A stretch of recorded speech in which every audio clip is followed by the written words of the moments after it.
I'd rather touch that than freaking food in the dishwasher. You are so right. I don't know why it turns so nasty after you eat it. And then not food in the dishwasher, dude. Whenever I was younger and my mom used to tell me to wash the dishes and stuff, having to scrub food off of plates, I would want to throw the off, dude. You know the smell of like food whenever there's hot water that just gets on it? Ugh. I guess you could call today like day 2 of hopefully trying to get this car back in very perfect condition. Harry right now is getting started on pulling this rear main seal, because as you guys saw in last video, whenever we were looking at it, this thing is leaking very bad. We definitely don't want to give this car to anybody while it's leaking like that, so we're gonna get that thing replaced today. Also, if you guys missed it in last video, we took the transmission out, we degreased the entire transmission, cleaned it up, looks very, very good now. Rebuilt the shifter that's in there. We went ahead and put in a new throwout bearing, a new pilot bearing, all that good stuff. Should be in tip-top shape now, so we're good to go with as far as that goes. All we've got to do is fill this thing up with fluid today, which I've actually got. Then we're gonna have to put the transmission back up into the car, and we're gonna have to bleed the clutch, and it should be good to go. So here is our new rear main seal and cover gasket. So we're gonna go ahead and get this put in. Ooh.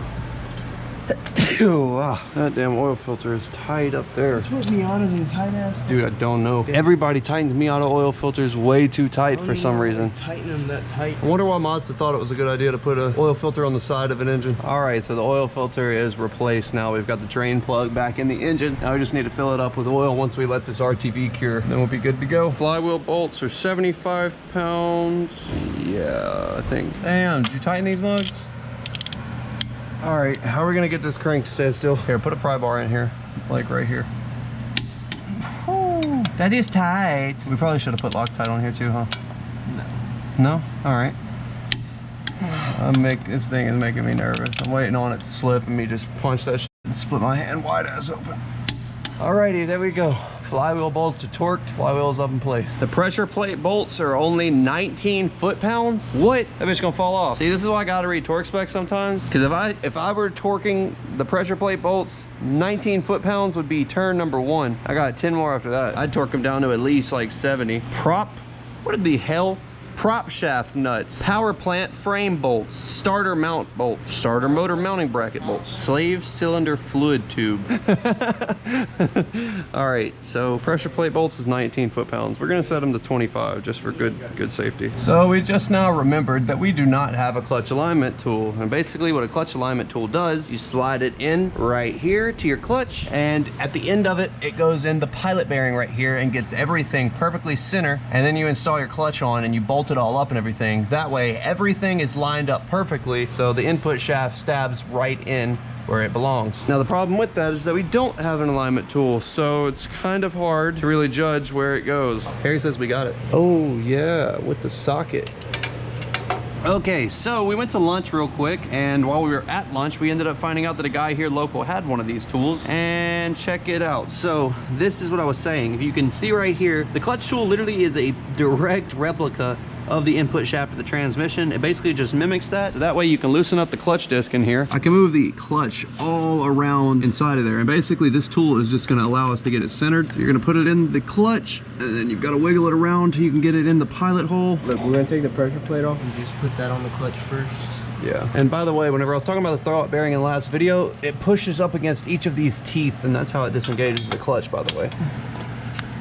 There we go. It's still wiggling around a lot though. Yeah, it's gonna wiggle. It's wiggling around a ton though.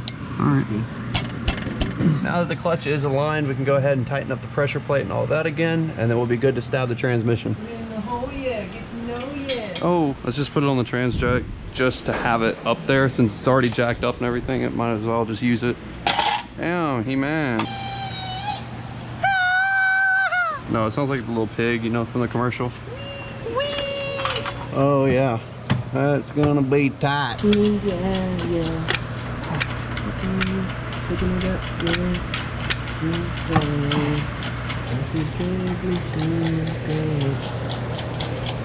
Get on hand when I go up.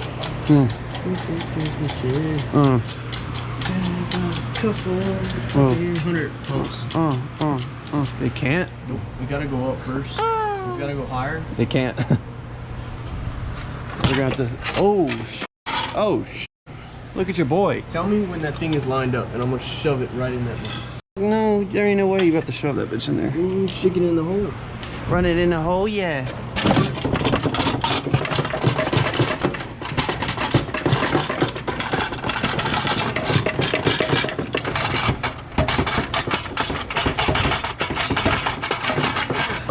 Oh wait, push it, push it. So basically the problem that we're having right now, the splines on the input shaft are in the clutch. It's just not wanting to slide into that pilot bearing. So close, but it is just not wanting to have it. It's literally the hardest part about putting a transmission back in is trying to stab it. It's probably best if you don't ask how, but we got the transmission stabbed. I won't even begin to lie and say that this was fun. We just gotta now cross our fingers and pray to God whenever we start it up, it doesn't go. Hopefully it'll go. Oh, definitely don't want it to go. It's a good thing that we're professionals. I'm telling you, I'm gonna laugh. Not really, I'm not gonna laugh. I'll probably cry, but we're gonna start it up. It's just gonna, this bitch gonna sound like that. It's gonna sound like that. Okay, now that the transmission is back up into the car, I'm gonna go ahead and loosen up this fill plug at the top of the transmission here, and this thing is bone dry, so it's gonna take, I think, roughly 2 quarts. Oh, very nice. Yeah, this little handy.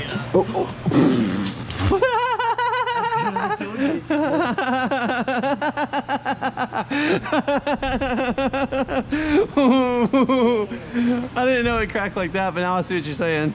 I thought you meant the hose crack.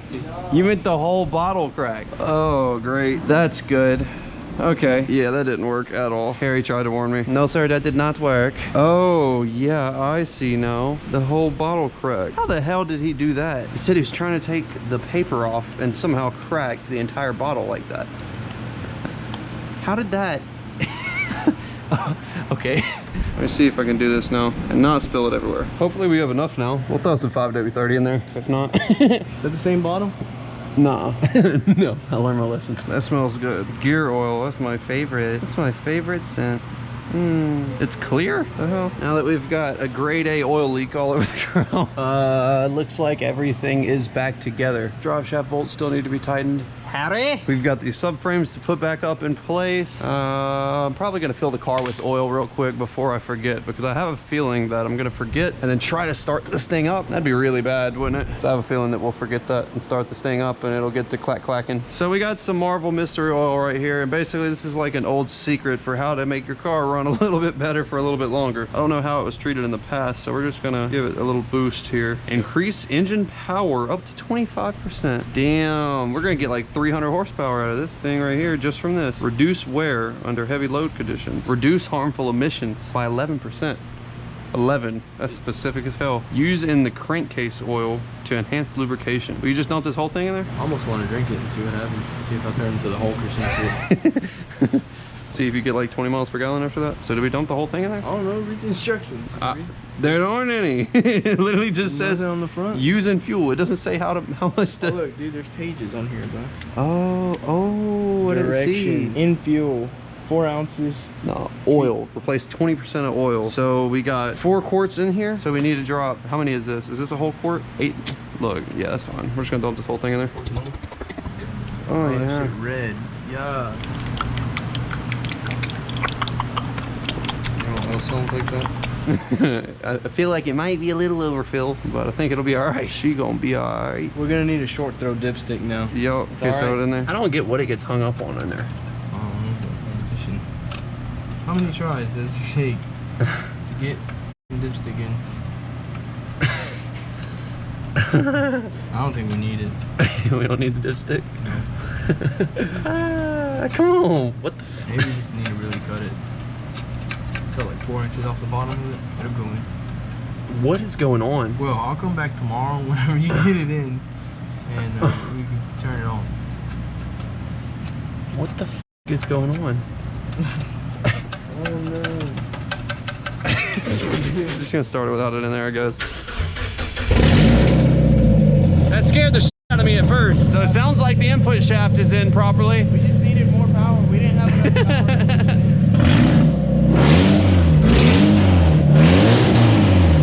You scared the shit out of me. I thought I was doing that. I was like, what the f? All right, that is freaking good. All right, let's see if the dipstick will go back in now so we can actually check the fluid. Dude, I can't even check the oil level because it won't go down. What the f? See if you can get that shit in there. I'm gonna break that hole. Dude, I'm gonna break that shit.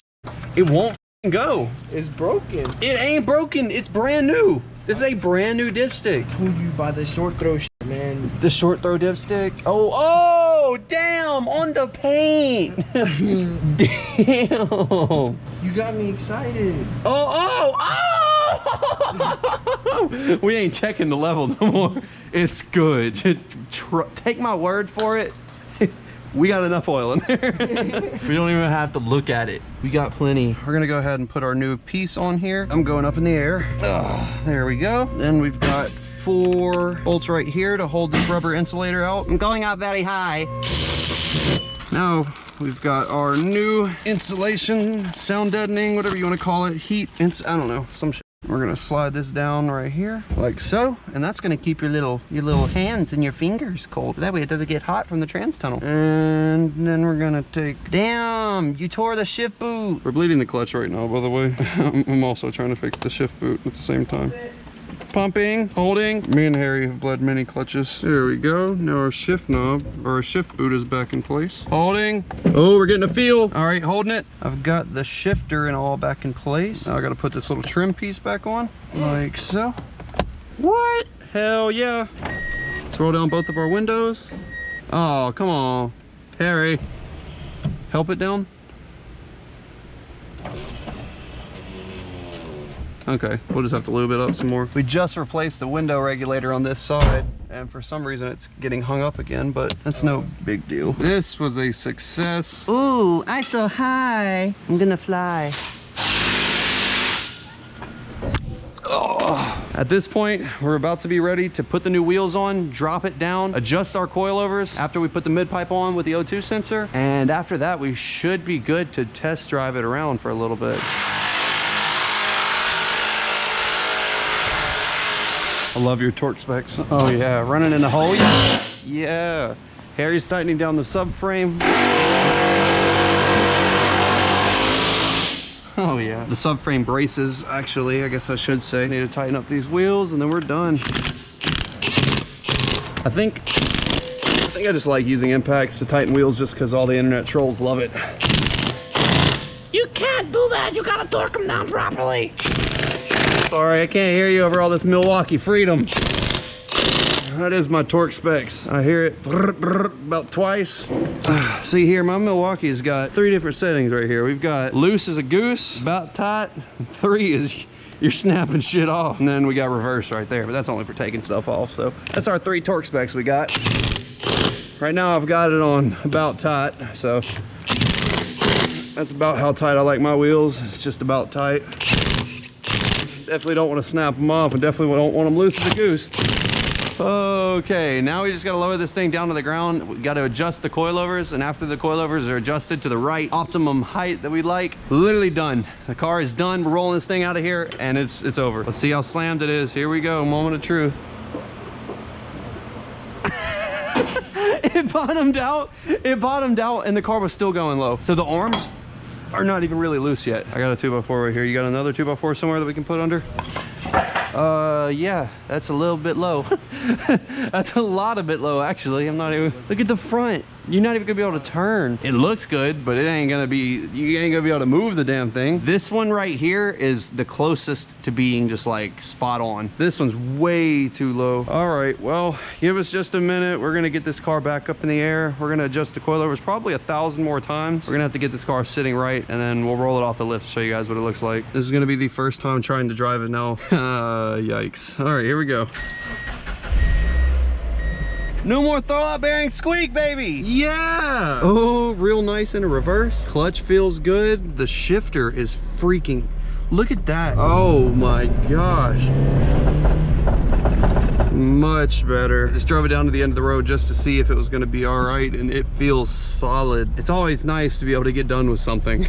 Even though this is nothing super major or anything, I'm not gonna lie to you, me and Harry have been putting in a ton of work over the last few days, and honestly since we bought the car, so probably the last week or two, and we've done quite a bit of stuff. Huge thanks, like always, to Harry for helping with everything. None of this would be possible without him, but seriously, check out the Miata, man. We did go ahead and put the Raceland coilovers on there. We got these wheels put on there there with very, very aggressive tires, which is pretty cool because if you look at the front of the car right here, the tires poke out and you can see that aggressive tread in there, which is pretty dang cool. Whenever we got the car, it had a lot of issues, and most of those issues are stuff that people would completely avoid because they're pretty difficult stuff to do, but we went ahead and tackled every single one of them, being that we were planning on doing this car as like a giveaway car, so we wanted to have it in tip-top shape. We threw a brand new window regulator in this passenger side window, so that way the window actually rolls up and down like it should. We cleaned the inside of the car and it looks fantastic. Just recently, before us buying the car, it got a brand new soft top on it, as well as brand new rear glass right here. The main thing that we've been working on as well has been under the hood, but also while we're in the car, I think it's pretty major to me for some reason, but if you look in here, the shifter is now freaking solid compared to the slop that we had whenever we first got the car. Also, like I was talking about, whenever we were cranking up the car and everything like that in the past, it would be idling and it started squeaking really bad. We quickly narrowed that down to the throwout bearing and the pilot bearing, and as you guys saw probably in last video, whenever we pulled those out, definitely really bad bearings, so we went ahead and threw new bearings in there, and seriously fantastic. No more squeak, anything like that. Fixed everything. We also went ahead and cleaned this entire engine bay, and it looks so clean under here. It is insane. It's crazy to believe that this car is almost 18 years old now. It is spotless, and honestly, we didn't even have to do much cleaning. This is just how clean the car was whenever we first got it. I think that was like the coolest thing about all of this, is that even though it really sucks, we did a lot of work, but the car is in basically tip-top shape now and should have absolutely no issues. So anyways, guys, I don't know. Like I said, I'm having trouble deciding still on which car to give away. I know I keep saying this, but this one is like the clean, perfectly reliable, all new parts, pristine condition. It's like the perfect car for autocross on the weekends now, with the coilovers and the tires especially that are on here. And then we've got Meep over here, which is like the dirt nasty, really good looking, but will probably blow up in 2 weeks. But I mean, this car here is just really, really cool. Everything about this is starting to come together and look really, really nice. Oh yeah, you're right, we do need to get it aligned. We need to get both of these aligned too. So yeah, it's gonna be a lot of fun, I think, with everything going on. I'm really excited to figure out what we're gonna do about this giveaway stuff, but we'll get it all ironed out and we'll let you guys know pretty soon. Like I said, we're aiming to shoot for July 1st as a start date for this, so we've got just about, I don't know, 3 weeks, 2 weeks, something like that, to decide on which car we're gonna be giving away. So I don't know, drop your comments down below, let me know. Meep got the new blue Miata, which we don't even have a name for. We need to get a name for it. If you guys would like to see something else cooler in the future, maybe the race truck, maybe Allison, Duramax, I don't know. Everything is pretty much an option except for the Mustang. The Mustang is not going anywhere ever, so don't even think about it. Anyways, guys, thank you so much for watching. It has been a pleasure, and I will see you guys next video.